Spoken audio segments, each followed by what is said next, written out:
Well, there it is. You can't go through a spring training without there being a major injury, and this one is definitely major. As the Mets announced today, that starting catcher Francisco Alvarez will miss 6 to 8 weeks with a fractured hamate bone in his left hand. Why don't you do it? Why don't you punch me in the face? Punch me in the face! Oh! Oh! Oh. Yes, this is a punch to the face, or maybe another body part that I won't mention.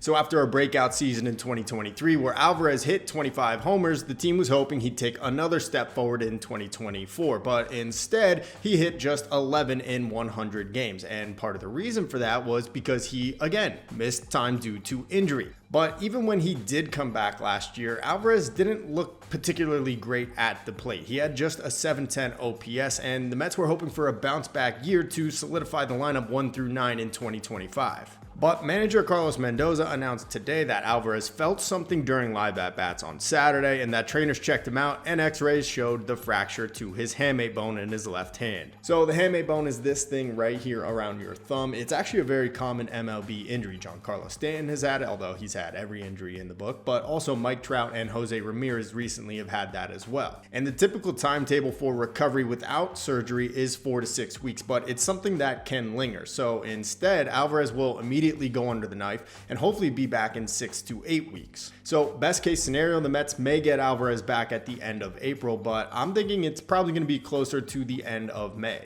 If he's sidelined for 6 to 8 weeks, that means he's not gripping a bat, swinging it, or catching balls behind the plate.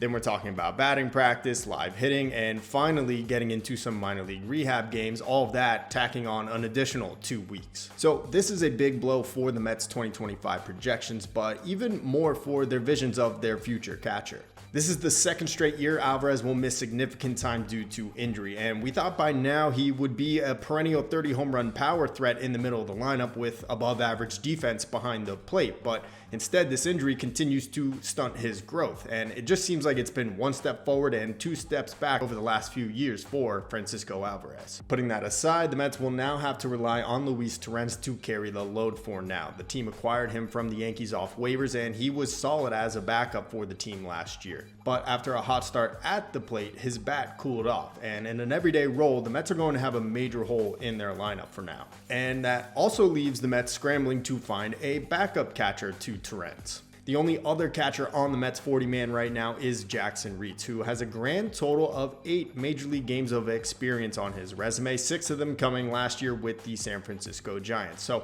it's more than likely the Mets are going to have to go outside of the organization to find another backstop. And one of them is a familiar face. Yes, that's right, our old friend James McCann, who the Mets signed in 2021 to a 4-year deal. He lasted just 2 seasons before the team shipped him off to the Orioles. In fact, the Mets actually just finished paying down the remainder of those 2 years on his contract this past year. McCann is currently a free agent, and Mets fans may need to put aside their feelings for him because he's probably the best option out there right now. Last year, the 34-year-old played in 65 games for the Birds and hit .234 with 8 homers and a .667 OPS. But behind the plate, he took a major step back. He threw out just 24% of base runners compared to his career average of 34%.